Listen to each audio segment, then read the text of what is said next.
সুপ্রিয় দর্শক, আপনারা অলরেডি জানেন যে 10টি সিমের বেশি আপনারা ইউজ করতে পারবেন না। একটি এনআইডির অধীনে 10টি সিমের অতিরিক্ত আপনারা ইউজ করতে পারবেন না।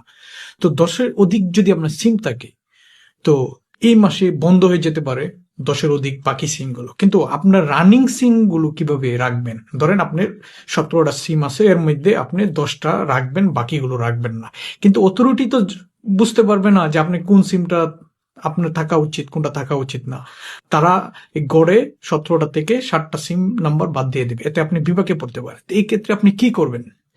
তো আপনি নিজের নামে কয়টি সিম আছে, তো সেটি সেটি ডায়াল করতে পারেন *1600# নাম্বারে।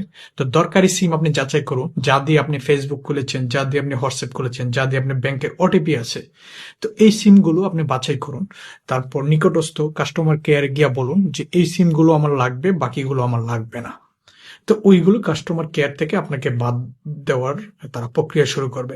এছাড়া আপনি ট্রান্সফার করে নিতে পারেন। সুতরাং এই যে সিম বন্ধ হয়ে যাচ্ছে, অধিক সিম, এগুলো নিয়ে আতঙ্কিত হওয়ার কিছু নাই। জরুরি সিমগুলো আপনি যাচাই করুন, বাকিগুলো বাদ দেওয়ার জন্য কাস্টমার কেয়ারে যান। এবং যারা এই বিষয়টা নিয়ে ট্রিগার ফিল করতেছে তাদেরকে সচেতন করতে আপনি ভিডিওটি শেয়ার করতে পারেন।